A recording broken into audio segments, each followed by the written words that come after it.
ವಿನಯ್ ಬಿದಿರೆ ಅವರು ಬಿಜೆಪಿಯನ್ನು ಜಾಯ್ನ್ ಆಗಿದ್ದಾರೆ. ಮತ್ತೊಮ್ಮೆ ಕಾರ್ಯಕ್ರಮಕ್ಕೆ ಸ್ವಾಗತ. ವಿನಯ್ ಬಿದಿರೆ ಅವರು. ಪ್ರಶಾಂತ್ ಇದ್ದಾರೆ ನನ್ನ ಜೊತೆಗೆ. ಪ್ರಶಾಂತ್, ಎರಡು ಭಾಗಗಳಿದರಲ್ಲಿ. ಒಂದು ಅಲ್ಲಿ ಒಳಗೆ ಏನು ಮಾತು ಬಂತು, ಇನ್ನೊಂದು ಅದಾದ ನಂತರ ಏನೇನಾಯಿತು ಅಂತ. ರಮೇಶ್ ಬಾಬು ಅವರ ವಾದ, ಅದು ಏನಾಯಿತು ಆಯಿತು, ಪೊಲೀಸರೇನೋ ಸ್ವಲ್ಪ ಅತಿರೇಕ ಮಾಡಿರಬಹುದು, ಬಟ್ ಬಳಸಿರೋ ಶಬ್ದ ನೋಡಿ ಅಂತಾರೆ ಅವರು. ಇಲ್ಲ ನೋಡಿ, ನೀವು ಎರಡೂ ಭಾಗವನ್ನು ಪ್ರತ್ಯೇಕವಾಗಿ ನೋಡಬೇಕಾಗತ್ತೆ. ಒಂದು ಭಾಗವನ್ನು ಬಿಟ್ಟು ಎರಡನೇ ಭಾಗ ಇಲ್ಲ, ಎರಡನೇ ಭಾಗ ಬಿಟ್ಟು ಬರೀ ಒಂದನೇ ಭಾಗ ನೋಡೋಕ್ಕಾಗಲ್ಲ. ಏಕೆಂದರೆ ಎರಡೂ ನಡೆದಿದ್ದು ಅತಿರೇಕಗಳೇ. ನೋಡಿ, ನೀವು ಮೊದಲನೇ ಹೇಳಿಕೆಯಿಂದ ನೋಡಿ, ಈಗ ಅಮಿತ್ ಶಾ ಹೇಳಿಕೆ ಬಗ್ಗೆ ಸದನದಲ್ಲಿ ಪ್ರತಿಭಟನೆ ನಡೆದಿತ್ತು. ಎರಡೂ ಕಡೆಯವರು ಅಂಬೇಡ್ಕರ್ ಫೋಟೋ ಹಿಡ್ಕೊಂಡು ಪ್ರತಿಭಟನೆ ಮಾಡ್ತಾಯಿದ್ರು. ಆ ಸಂದರ್ಭದಲ್ಲಿ C T Ravi Rahul Gandhi drug addict ಅನ್ನುವ ಪದ ಬಳಕೆ ಮಾಡುವ ಔಚಿತ್ಯವೇ ಇರಲಿಲ್ಲ. ಏನು ಸಂಬಂಧ ಅದಕ್ಕೆ? ರಾಹುಲ್ ಆಗಲೇ ಲಕ್ಷ್ಮೀ ಹೆಬ್ಬಾಳ್ಕರ್ ಅದನ್ನು ತಕ್ಷಣಕ್ಕೆ ಸಭಾಪತಿಗಳ ಗಮನಕ್ಕೆ, ಹೌಸ್ ಸೇರಿದ ತಕ್ಷಣ ಅದನ್ನು ಸಭಾಪತಿಗಳ ನೋಡಿ ಹೆಂಗಿರುತ್ತೀಗ, ಈಗ ಇಲ್ಲಿ 3 ಜನ ಪ್ಯಾನಲಿಸ್ಟ್ಗಳು ಕೂತಿರ್ತಾರೆ, ಅವ್ರವ್ರು ಜಗಳ ಆಡ್ಲಿಕ್ಕೆ ನೀವು ಕೊಡ್ತೀರಾ? ಏನಂತೀರಿ? Talk to me. ಹಾಗೆ ಅವ್ರದ್ದು ಉದ್ದೇಶ ಮತ್ತು ಆ ರೀತಿಯ ಪ್ರಯತ್ನ ಅದೇ ಆಗಬೇಕಾಗಿರುತ್ತೆ. ಏನೇ ಅಂದರೂ ಕೂಡ ಅದು ಸಭಾಪತಿಗಳ ಗಮನಕ್ಕೆ ತರಬೇಕಿತ್ತು. ಇವರೇನಂದರು? ಕೊಲೆಗಡಕ ಅಂದರು. ಈಗ ನೀವು ಕೊಲೆಗಡುಕ ಸರ್ಕಾರ ಅನ್ನೋದು ಬೇರೆ, ಒಬ್ಬ ವ್ಯಕ್ತಿಯನ್ನು ಒಬ್ಬ ವ್ಯಕ್ತಿಯನ್ನು ನೀವು ಕೊಲೆಗಡುಕ, ಒಬ್ಬ ಮರ್ಡರರ್ ಅಂತಂದರೆ ಆ ಶಬ್ದವೂ ಕೂಡ ಅಷ್ಟೇ ಆಕ್ಷೇಪಾರ್ಹ. ನೀವು ಅದನ್ನು ಕಾನೂನಿನ ದೃಷ್ಟಿಯಿಂದ ಈಗ ನೀವು ಗಂಡು ಹೆಣ್ಣು ಅದು ಹೇಗೆ ನೋಡ್ತೀರೋ ಅನ್ನೋದು ಒಂದು ಪದ ಬೇರೆ. ಆದರೆ ನೀವು ಕೊಲೆಗಡುಕ ಅನ್ನೋದು, ನನ್ನದೊಂದು ಪ್ರಿನ್ಸಿಪಲ್ ಇದೆ, ಅಂದರೆ ನಮ್ಮ ಮಾತು ನಮ್ಮ ಕೈಯಲ್ಲಿ ಇರುತ್ತೆ ಅಷ್ಟೇ. ಅದಕ್ಕೆ ಅವ್ರು ರಿಯಾಕ್ಟ್ ಹೆಂಗೆ ಮಾಡ್ಬೇಕು ಅನ್ನೋದು ನಮ್ಮ ಕೈಯಲ್ಲಿ ಇಲ್ಲ. ಯಾವ ಮಾತಿಗೆ ಅವ್ರು ಎಷ್ಟು ಹರ್ಟ್ ಆಗಬೇಕು. ಕೊಲೆಗಡುಕ ಅಂದ ತಕ್ಷಣ ಸಿ ಟಿ ರವಿ ತರಹದ 20 ವರ್ಷ ಆಯ್ತು ಅವ್ರು. 1999ರಲ್ಲಿ ಚುನಾವಣೆ ಸೋತವರು, ಅಂದರೆ ಹೆಚ್ಚು ಕಡಿಮೆ 25 ವರ್ಷದಿಂದ ಅವರು 25-30 ವರ್ಷದಿಂದ ಸಕ್ರಿಯ ರಾಜಕಾರಣದಲ್ಲಿದ್ದಾರೆ. ರಾಜ್ಯದ ತುಂಬೆಲ್ಲ ಅವರ ಮಾತುಗಳು ಕೇಳಿಸಲ್ಪಡ್ತವೆ. ಆ ಸಂದರ್ಭದಲ್ಲಿ ಅವರು ಕೊಲೆಗಡುಕ ಅಂದ ತಕ್ಷಣ ಅವರು ಅದನ್ನು ಗಮನಕ್ಕೆ ತರ್ಬೋದಿತ್ತು. ನೀವ್ಯಾಕೆ ರಿಯಾಕ್ಟ್ ಮಾಡೋಕ್ಕೆ ಹೋಗಿದ್ರಿ? ಈಗ ಅವ್ರು ಹೇಳ್ತಾರೆ, ಇಲ್ಲ ನಾನು ಫ್ರಸ್ಟ್ರೇಟ್. ಈಗ ನನಗೆ ಆ ಫ್ರಸ್ಟ್ರೇಟೆಡ್ ಶಬ್ದ ಅಲ್ಲಿ ಯಾಕೆ ಬಂತದ್ದು? ಫ್ರಸ್ಟ್ರೇಟೆಡು ಕೊಲೆಗಡುಕ ಅಂದ ತಕ್ಷಣ ನೀವು ಫ್ರಸ್ಟ್ರೇಟೆಡ್, ಅದು ನನಗಂದ್ರೆ ಅರ್ಥ ಆಗಲಿಲ್ಲ ಅವ್ರು ಹೆಂಗೆ ಫ್ರಸ್ಟ್ರೇಟೆಡ್ ಅಂದರು ಅಂತ. ಆಮೇಲೆ ನೀವು ಎಲ್ಲರೂ ಚೆಕ್ ಮಾಡಿದ್ವಿ ಅವತ್ತು ಸದನದಲ್ಲಿ. ನಮ್ಮ ಬಳಿ ಇರ್ತಕ್ಕಂಥ ದೃಶ್ಯಗಳಲ್ಲೇ ಪ್ರಾಸ್ಟಿಟ್ಯೂಟ್, ಸಾರಿ ನನಗೆ ಆ ಶಬ್ದ ಬಳಕೆ ಮಾಡಲಿಕ್ಕೆ ಇಷ್ಟ ಇಲ್ಲ, ಬಟ್ ವೀಕ್ಷಕರಿಗೆ ಯಾಕೆ ಇಷ್ಟು ಗಲಾಟೆ ಅನ್ನೋದು ಅರ್ಥ ಆಗಬೇಕಾದ್ರೆ ಆ ಶಬ್ದ ಯಾವ ಶಬ್ದ ಬಳಕೆ ಮಾಡಿದರು ನೀವು, ಆ ಶಬ್ದ ಸದನದಲ್ಲಿ ಕೇಳತ್ತೆ. ನನಗಿರುವ ಪ್ರಶ್ನೆ, ಬಿ ಜೆ ಪಿಯವರು ಉತ್ತರ ಕೊಡಬೇಕಾಗಿರ್ತಕ್ಕಂಥದ್ದು, ಸರಿ ಸಿ ಟಿ ರವಿ ಹೇಳ್ತಿದ್ದಾರೆ ನಾನು ಆ ಪದ ಬಳಕೆ ಮಾಡಿಲ್ಲ. ಯಾರು ಮಾಡಿದ್ರು ಹಂಗದರ ಪದ ಬಳಕೆ? ಸದನದಲ್ಲಿ ಯಾರು ಮಾಡಿದ್ರು ಆ ಪದ ಬಳಕೆ? ಇದಕ್ಕೆ ಒಂದು ರಾಷ್ಟ್ರೀಯ ಪಕ್ಷದ ಉತ್ತರವೂ ಕೂಡ ಬೇಕಾಗುತ್ತಲ್ವ? ಸರಿ, ಅದಾಯಿತು. ಅದಾದ ತಕ್ಷಣ ರಮೇಶ್ ಬಾಬು ಅವರು ಮತ್ತು ರೇಷ್ಮೆ ಅವರು ಹೇಳಿದಂತೆ ಸಭಾಪತಿಗಳ ಎದುರು ಇಬ್ಬರು ಒಂದು ಕಾಂಪ್ರಮೈಸ್ ಮಾಡಿಕೊಂಡು, ಕಾಂಪ್ರಮೈಸ್ ಇನ್ ದ ಸೆನ್ಸ್ ಕ್ಷಮಾಪಣೆ, ವಿಷಾದವನ್ನು ಸದನದಲ್ಲೇ ವ್ಯಕ್ತಪಡಿಸಿ ವಿಷಯವನ್ನು ಮುಗಿಸ್ಬೋದಿತ್ತು. ಇಬ್ಬರೂ ಅತಿರೇಕಕ್ಕೆ ತೆಗೆದುಕೊಂಡು ಹೋದರು. ನಂತರ ಲಕ್ಷ್ಮೀ ಹೆಬ್ಬಾಳ್ಕರ್ ಮತ್ತು ಅವರ ತಮ್ಮ ಇವರೆಲ್ಲ ಸದನದಲ್ಲಿ ಎದ್ದು ನಿಂತು ಮಾತನಾಡಿದ ಆಯ್ತಪ್ಪ ನೀವು ಸಿಟ್ನಲ್ಲಿ ಮಾತಾಡಿದ್ರಿ ಅಂದ್ಕೊಳ್ಳೋಣ. ಅದಾದ 10 ನಿಮಿಷದಲ್ಲಿ ನಿಮ್ಮ ಬೆಂಬಲಿಗರು ಅಷ್ಟೊಂದು ಹೆಂಗೆ ವಿಧಾನಸೌಧದ ಒಳಗಡೆ ಬಂದು ಸಿ ಟಿ ರವಿ ಮೇಲೆ ಏರು ಹೋಗ್ತಾರೆ? ನಾಳೆ you have set a precedence.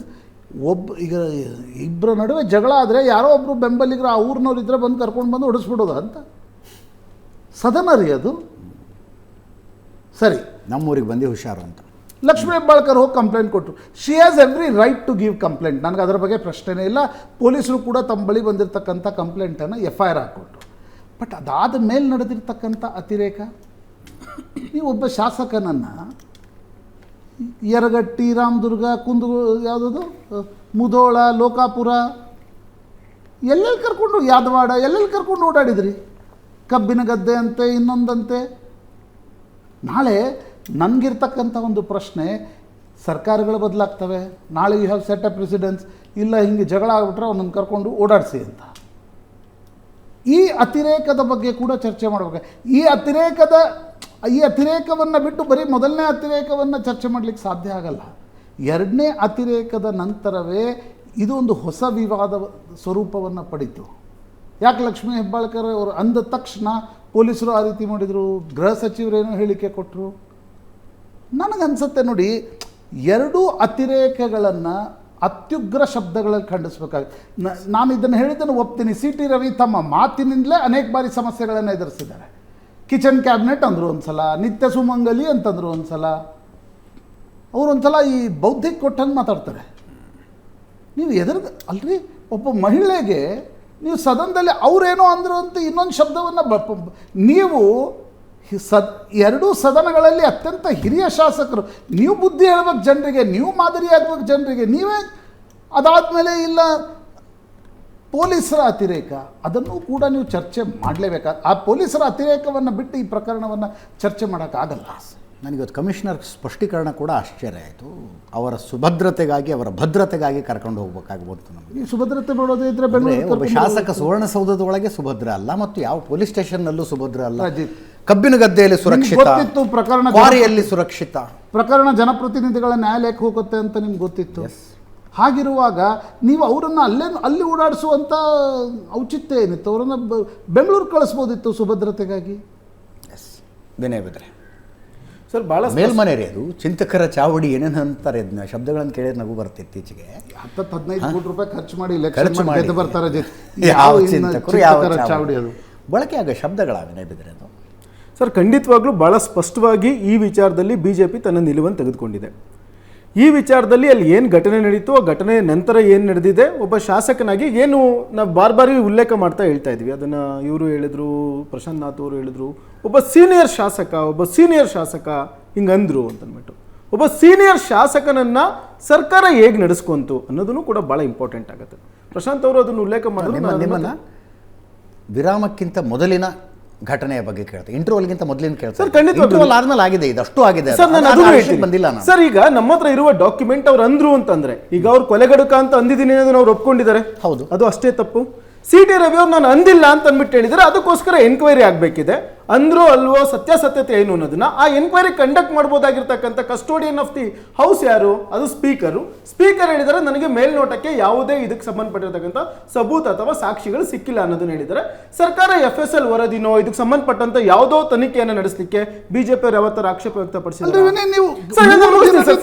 ಒಂದು ಸೆಕೆಂಡ್ ಫ್ರಸ್ಟ್ರೇಟೆಡ್ ಪದ ಬಳಕೆ ಆಗಿದ್ದರ ಬಗ್ಗೆ ಒಂದಾದ್ರೂ ಎವಿಡೆನ್ಸ್ ಕೊಡಿ. ಈಗ ಲಕ್ಷ್ಮೀ ಹೆಬ್ಬಾಳ್ಕರ್ ತಮ್ದು ಒಂದು ಎವಿಡೆನ್ಸ್ ಕೊಟ್ಟರು. ಇದೇ ಲಕ್ಷ್ಮೀ ಹೆಬ್ಬಾಳ್ಕರ್ ಏನ್ ಹೇಳಿದ್ರು ಅಂತ ಅಂದ್ಬಿಟ್ಟು, ಇದೇ ಜೈಮಾಲ ವಿಷಯದಲ್ಲಿ ನಾನು ಹೇಳ್ತೇನೆ ಸರ್. ಸೇವೆ ಪದ ಶಬ್ದವನ್ನು ಇಟ್ಕೊಂಡ್ಬಿಟ್ಟು ಹೇಗೆಲ್ಲ ಅವ್ರು ಮಾಡಿದ್ರು.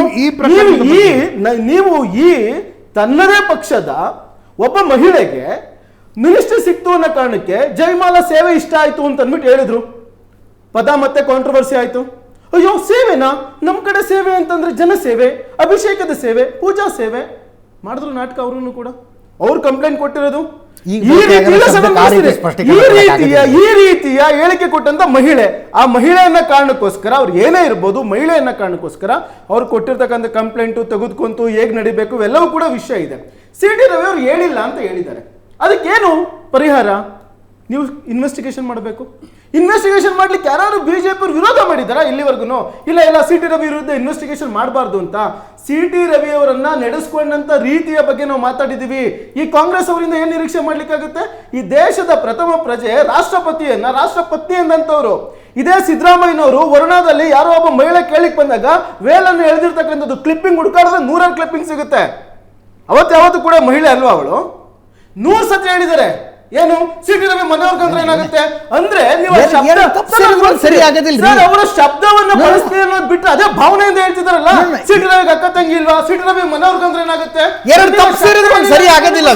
ವಿನಯ್ ಎರಡು ತಪ್ಪು ಸೇರಿದ್ರೆ ಒಂದು ಸರಿ ಆಗೋದಿಲ್ರಿ. ಇಲ್ಲ, ನಾವು ತಪ್ಪು ಅಂತಾನೆ ಹೇಳ್ತಾ ಇದ್ದೀನಿ. ಇನ್ ದ ಸೇಮ್ ವೇ ಈ ತಪ್ಪನ್ನು ತಪ್ಪು ಅಂತ ಒಪ್ಕೊಳ್ಳೋದನ್ನ ಕಲಿಬೇಕು ಅಂತ ಅನ್ಬಿಟ್ಟು ನೀವು ಒಬ್ಬ ಶಾಸಕನನ್ನ ಸರ್ ನೀವು ಏನ್ ಹೇಳ್ತಾರೆ ಅಂತಂದ್ರೆ, ನೀವು ಎಷ್ಟು ಒಂಥರ ಡ್ರಾಫ್ಟೆಡ್ ಸ್ಟೋರಿ ಇವ್ರು ಹೇಳ್ತಾ ಇದ್ದಾರೆ ಅಂತಂದ್ರೆ ನೋಡಿ. ಕಮಿಷನರೇಟ್ ವ್ಯಾಪ್ತಿ ಬರುತ್ತೆ ಬೆಳಗಾವಿನಲ್ಲಿ. ಒಂದು ಪೊಲೀಸ್ ಫೋರ್ಸ್ ಹೇಗಿರುತ್ತೆ ಗೊತ್ತಾ ಸರ್? ನೀವೊಬ್ಬ ಹೇಗೆ ಒಳಗಡೆ ಬರ್ತಾನೆ? ಒಬ್ಬ CT ರವಿ ಪ್ರಾಣಕ್ಕೆ ಒಬ್ಬ 4 ಸತಿ MLA ಇದ್ದಂತವನು ತನ್ನ ಪ್ರಾಣಕ್ಕೆ ಅಪಾಯ ಅಂತ ಡ್ರಾಮಾ ಮಾಡ್ಲಿಕ್ಕೆ ಆಗೋದಿಲ್ಲ. ಆ ಪರಿಸ್ಥಿತಿ ನಿರ್ಮಾಣ ಆಗಿರುತ್ತೆ. ಅವತ್ತಿನ ಮುಖದಲ್ಲಿ ಇರ್ತಕ್ಕಂಥ ಭಯ ನೋಡಿ. ಆ ಸಂದರ್ಭದಲ್ಲಿ ನೀವು ತಲೆಗೆ ಗಾಯ ಆಗುತ್ತೆ, ನಡೆಸ್ಕೊಂಡು ಓಡಾಡ್ತಾರೆ, ಕಬ್ಬಿನ ಗದ್ದೆ ಕರ್ಕೊಂಡು ಹೋಗ್ತಾರೆ, ಕ್ವಾರಿ ಕರ್ಕೊಂಡು ಹೋಗ್ತಾರೆ. ಏನ್ ಒಳ್ಳೆ ಕೊಟ್ಟಿದ್ದೀರ. ರಮೇಶ್ ಬಾಬು ಅವರಂತೂ ಅದನ್ನ ಸಮರ್ಥನೆ ಮಾಡಿಲ್ಲ ಸರ್. ನಾವು ಎನಿ ಡೌಟ್ ಸರ್, ಸಮರ್ಥನೆ ವಿಷಯ ಅಲ್ಲ ಈ ವಿಷಯದಲ್ಲಿ. ಬೇರೆ ಯಾರು ಸಮರ್ಥನೆ ಮಾಡಿದ್ರು ಬಿಟ್ಟರೆ ಗೊತ್ತಿಲ್ಲ. ರಮೇಶ್ ಬಾಬು ಅವರಂತೂ ಸಮರ್ಥನೆ ಮಾಡಿಲ್ಲ. ಅಂತ ಹೇಳಿರೋದು ಎಷ್ಟು ದೊಡ್ಡ ತಪ್ಪು. ಇವ್ರು ಬಳಸಿರ್ತಕ್ಕಂಥ ಪದ ಅಂತ ಅಂದ್ಬಿಟ್ಟು ಏನ್ ಹೇಳ್ತಾ ಇದ್ರೆ ಅದು ತಪ್ಪು. ಆದ್ರೆ ಕೊಲೆಗಾರ ಅಂತ ಬಳಸಿದ್ದೀನಿ ಅಂತ ಅವ್ರು ಹೇಳಿದ್ದಾರೆ. ಇಲ್ಲ, ನಾನು ಬಳಸಿಲ್ಲ ಅನ್ನೋದನ್ನ ಇವ್ರು ಹೇಳಿದ್ದಾರೆ. ಬಳಸಿದ್ದಾರೆ ಅಂತ ಪ್ರೂವ್ ಮಾಡ್ಬೇಕಾಗಿರೋದು ಒಂದು ಸಿಸ್ಟಮ್. ಈಗ ರಮೇಶ್ ಬಾಬು ಒಂದು ಕ್ವಿಕ್ ರಿಯಾಕ್ಷನ್, ಒಂದು ನಿಮಿಷ ಕ್ವಿಕ್ ರಿಯಾಕ್ಷನ್. ಯಾರು ಯಾರಿಗೆ ಬೇಕಾದ್ರೂ ಕೊಲೆಗಾರ ಅಂದ್ಬಿಡ್ಬೋದಾ ಸರ್? ಈಗ ಅಥವಾ ಕೊಲೆಗಾರ ಅನ್ನೋದು ಇಂಟೆನ್ಸಿಟಿ ಕಡಿಮೆ ಅದು ಶಬ್ದದ್ದು ಅಂತನಾ ಏನದು ಅರ್ಥ? ಇಲ್ಲ ನೋಡಿ, ಕೊಲೆಗಾರ ಪದಕ್ಕೆ ಇವ್ರು ಬಳಸಿರೋ ಪದಕ್ಕೆ ಹೋಲಿಕೆ ಮಾಡೋಕ್ಕೆ ಸಾಧ್ಯನೇ ಇಲ್ಲ. ಭಾಳ ಸ್ಪಷ್ಟವಾಗಿ ನನಗೆ ಎರಡು ವಿಷಯಗಳು ನಾನು ಭಾಳ ಪ್ರಮುಖವಾಗಿ ಪ್ರಸ್ತಾಪ ಮಾಡ್ತೀನಿ. ದೇವನೂರು ಮಹಾದೇವ್ರವರು ಅವರು ಭಾಳ ಸಾಂದರ್ಭಿಕವಾಗಿ ಒಂದು ಪದ ಬಳಸ್ತಾರೆ. ನಾನೊಬ್ಬ ದಲಿತನಾಗಿ ನನ್ನ ನೋವನ್ನು ನಾನು ಹೇಳ್ಕೊಡೋದು ಬೇರೆ, ನನ್ನ ಮೇಲೆ ಅನುಕಂಪ ಇಟ್ಕೊಂಡು ದಲಿತರ ಪರವಾಗಿ ಅನುಕಂಪ ಇಟ್ಕೊಂಡು ಬೇರೆಯವ್ರು ಮಾತಾಡೋದು ಬೇರೆ ಅಂತೇಳಿ. ಇಲ್ಲಿ ಲಕ್ಷ್ಮೀ ಹೆಬ್ಬಾಳ್ಕರ್ ಅವರು ಒಬ್ಬ ಮಹಿಳೆ, ಒಬ್ಬ ಹೆಣ್ಣುಮಗಳು. ಆಕೆ ಒಬ್ಬ ವಿಕ್ಟಿಮ್ ಆಗಿ ಇವ್ರ ಪದ ಬಳಕೆ ಬಗ್ಗೆ ಆಕೆ ತೋರಿಸ್ಕೊಂತ ಇರ್ತಕ್ಕಂಥ ನೋವು ಬೇರೆ, ಅದನ್ನು ಬೇರೆಯವ್ರು ಮಾತಾಡೋದು ಬೇರೆ. ಇಲ್ಲಿ ನೀವು ಕೊಲೆಗಡಕ ಅಂತಕ್ಕಂಥದ್ದು ಸಿ ಟಿ ರವಿ ಮೇಲೆ ಸಾಕಷ್ಟು ಬಿಕಾಸ್ ಆಫ್ ಕುಣಿಗಲ್ ಆಕ್ಸಿಡೆಂಟು ಸಾಕಷ್ಟೆಲ್ಲ ಚರ್ಚೆ ಆಗಿದೆ. ಅದೆಲ್ಲ ಬೇರೆ, ಆಗಿದೆ, ಮತ್ತೊಂದಾಗಿದೆ, ಪ್ರೂವ್ ಆಗಿಲ್ಲ, ಅದು ಆಮೇಲೆ ನಾನು ಅದು ತಪ್ಪು ಅಂತ ಹೇಳೋದಿಲ್ಲ. ಆದರೆ ಇಲ್ಲಿ ಪ್ರಶಾಂತ್ ನಾಥ್ ಅವರು ಹೇಳಿದ್ರು, ಬೀಂಗ್ ಎ ಸೀನಿಯರ್ ಲೆಜಿಸ್ಲೇಚರು ಇವರೇ ಇವ್ರಿಗೆ ರೆಫರ್ ಮಾಡ್ಬೋದಾಯಿತು, ಯಾರಿಗೆ ಸಭಾಪತಿಗಳು ಇವರೇ ರೆಫರ್ ಮಾಡ್ಬೋದಾಯಿತು. ಇದು ಒಂದಂತ. ಎರಡನೇದು ನಮ್ಮ ಆಯನೂರು ಮಂಜಾತ್ ಅವರು ಸಂಘ ಪರಿವಾರದಿಂದ ಬಂದಂಥವ್ರು, ಶಿವಮೊಗ್ಗದಲ್ಲಿ ಪಾರ್ಲಿಮೆಂಟ್ ಮೆಂಬರ್ ಆದಂಥವ್ರು. ಅವರು ನೆನ್ನೆ ಒಂದು ಪತ್ರಿಕಾಗೋಷ್ಠಿ ಮಾಡಿ ಹೇಳಿದ್ದಾರೆ, ಏನಕ್ಕೆ ಸಂಘ ಪರಿವಾರದವರು ಸಿ ಟಿ ರವಿ ಎಲ್ಲ ಕಡೆ ಜಗಜ್ಜಾಹಿರಾಗಿ ಹೇಳ್ಕೊತಾರೆ, ನಾನು ಆರ್ ಎಸ್ ಎಸ್ಸಿಂದ ಕಲ್ತವನು ಅಂತೇಳಿ. ಯಾಕೆ ಒಬ್ಬ ಲೀಡರ್ ಕಿವಿ ಹಿಂಡಲಿಲ್ಲ? ಈ ಪದ ಬಳಕೆ ಮಾಡೋದು ಆಯಿತು. ರೇಷ್ಮೆ ಅವ್ರು ಹೇಳ್ದಂಗೆ ಒಬ್ಬ ಸೀನಿಯರ್ ಆಗಿ, ಆಯ್ತಮ್ಮ ನಾನು ಮಾತಾಡಿದ ತಪ್ಪು, ನಿನ್ನ ಮನಸ್ಸಿಗೆ ನೋವಾಗಿದ್ರೆ ನಾನು ಕ್ಷಮೆ ಕೇಳ್ತೀನಿ, ಮುಗಿದೋಗಿತ್ತದು ಇನ್ಸಿಡೆಂಟು. ಆದರೆ ರಮೇಶ್ ಬಾಬು ಅವರೇ, ಪೊಲೀಸರ ಅತಿರೇಕ ನಡೀತಿದ್ದಿಲ್ಲ ಆದರೆ ಸಿ ಟಿ ರವಿ ರಿಸೀವಿಂಗ್ ಎಂಡ್ನಲ್ಲಿ ಇರ್ತಿದ್ರೋ ಏನೋ. ರಾತ್ರಿ ಇಡೀ ರಾಜ್ಯಾದ್ಯಂತ ಒತ್ತಡ ಇರ್ತಿತ್ತು ಸಿ ಟಿ ರವಿ ಮೇಲೆ ಒತ್ತಡ ಇರ್ತಿತ್ತು. ನಾಳೆ ಕ್ಷಮಾಪಣೆ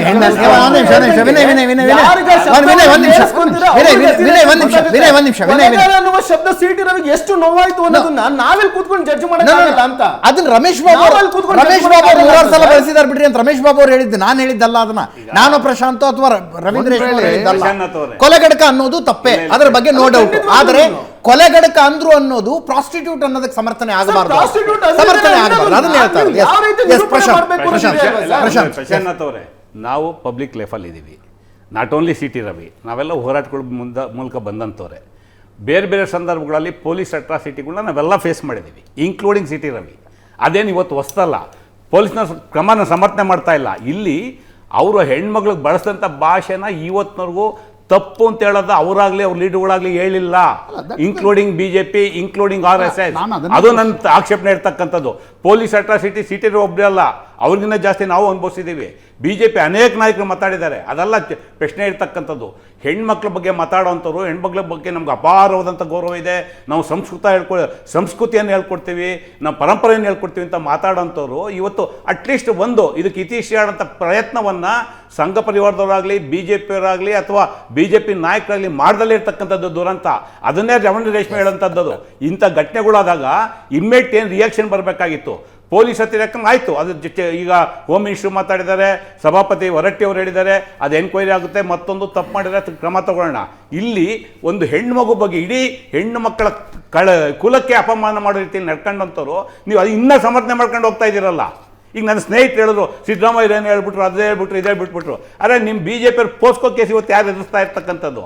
ಯಾರು ಇವತ್ತು ಹೈಕೋರ್ಟಲ್ಲಿ ಹೋಗಿ ಇಂಜೆಕ್ಷನ್ ಆಡ್ಗಳು ತಗೊಂಡು ಸೆಕ್ಸ್ ವಿಡಿಯೋಗಳನ್ನ ಆಚೆ ಬಿಡ್ಕೊಡ್ದು, ನಮ್ಮ ಮೇಲೆ ಪ್ರಸಾರ ಮಾಡ್ಕೊಡ್ದು ಅಂತೇಳಿ ಪಟ್ಟಿ ತೆಗಿರಿ ನೀವು, ಎಷ್ಟೆಷ್ಟು BJP ನಾಯಕರದಿದೆ ಅಂತೇಳಿ. ನಾನು ಅದ್ರ ಬಗ್ಗೆ ಚರ್ಚೆಗೆ ಹೋಗೋದಿಲ್ಲ. ಇಲ್ಲಿ ನಿಮ್ಮ ಕಡೆನೂ ಬಂದ್ಬಿಟ್ರು ಅವರು. ನಾನು ಅದಕ್ಕೆ ಚರ್ಚೆಗೆ ನಾನು ಹೇಳ್ತಾ ಇರ್ತಕ್ಕಂಥದ್ದು, ಯಾವುದೇ ಹೆಣ್ಣು ಮಕ್ಕಳ ಬಗ್ಗೆ ಮಾತಾಡಬೇಕಾದ್ರೆ ನಮ್ಗೊಂದು ಗೌರವ ಇರಬೇಕು. ಆ ಗೌರವವನ್ನು ಇಟ್ಕೊಂಡು ಮಾತಾಡಬೇಕು. ಅದರಲ್ಲಿ ನೋ ಡೌಟ್. ಪದ ಬಳಕೆ ಮಾಡಿದ್ದಕ್ಕೆ ಸರ್ಕಾರ ತೋರಿಸಿದ ನಾನು ನೋಡಿ ಲಕ್ಷ್ಮೀ ಹೆಬ್ಬಾಳ್ಕರ್ ಹೋಗಿ ಕಂಪ್ಲೇಂಟ್ ಕೊಟ್ಟಿದ್ದರ ಬಗ್ಗೆ ಯಾರ್ದು ಅಭ್ಯಂತರ ಇಲ್ಲ. ರಮೇಶ್ ಬಾಬು ಅವರೇ, ನೀವು ಪೊಲೀಸ್ ಅಟ್ರಾಸಿಟಿ ಬಗ್ಗೆ ನಿಮಗೆ ಮಾತಾಡೋದಕ್ಕೆ ಮನಸ್ಸಿದೆಯೋ ಇಲ್ವೋ? ಆ ಅಟ್ರಾಸಿಟಿ ಆದ ಕಾರಣಕ್ಕೆ ಚಿಕ್ಕಮಗಳೂರಿಗೆ ಬಂದಾಗ ಹೂ ಹಾಕಿ ಸ್ವಾಗತ ಆಯ್ತು ಸಿ ಟಿ ರವಿ ಅವರು. ಅಟ್ರಾಸಿಟಿ ಆದ ಕಾರಣ ಪೊಲೀಸ್ ಸ್ಟೇಷನ್ ಕರ್ಕೊಂಡೋಗಿ ಬೇಲ್ ಕಟ್ ಕಳಿಸ್ಬಿಟ್ಟಿದ್ರೆ, ನೀವು ಕಾನೂನಿನ ಪ್ರಕಾರ ನಡ್ಕೊಂಡಿದ್ರೆ ಇದಾಗ್ತಿರ್ಲಿಲ್ಲ ಅಂತ. ನಾನು ಈ ಘಟನೆಗೆ ಬೆಂಕಿ ಸುರಿಯ ಇಚ್ಛೆ ನನಗಿಲ್ಲ. ನೀವು ಚಿಕ್ಕಮಗಳೂರಲ್ಲಿ ಇನ್ನೂ ಒಂದು ಚರ್ಚೆ ಆಗ್ತಾ ಇದೆ, ಅಲ್ಲಿ ಲಿಂಗಾಯತ ಕ್ಯಾಂಡಿಡೇಟ್ ಇದ್ರ ವಿರುದ್ಧ ಸೋತಿದ್ರಿಂದ ಅದನ್ನ ದ್ವೇಷ ಇಟ್ಕೊಂಡು ಈ ಪದ ಬಳಕೆ ಮಾಡಿದಂತಲೂ ಚರ್ಚೆ ಆಗ್ತಾ ಇದೆ. ರಾಜಕಾರಣದಲ್ಲಿ ಏನಾರು ಮತ್ತೆ ಇದು ಕಾಂಗ್ರೆಸ್ಸಿನ ಅತ್ಯಂತ ನೀಚ ಮನಸ್ಥಿತಿ. ಜಾತಿಯನ್ನು ತರ್ತಕ್ಕಂಥದ್ದು. ಅವತ್ತು ಸೇವೆ ಮಾಡಬೇಕು ಅಂತಕ್ಕಂಥ ಸೇವೆ ಮಾಡಬೇಕು ಲಕ್ಷ್ಮೀ ಹೆಬ್ಬಾಳ್ಕರ್ ಓಬಿಸಿ ಮಹಿಳೆ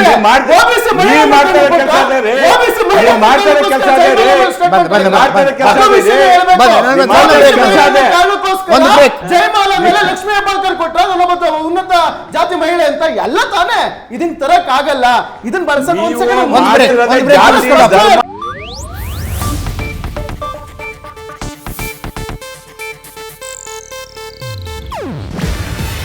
ಇದು ಏಷ್ಯಾನೆಟ್ ನ್ಯೂಸ್ ನೆಟ್ವರ್ಕ್ ಪ್ರಸ್ತುತಿ.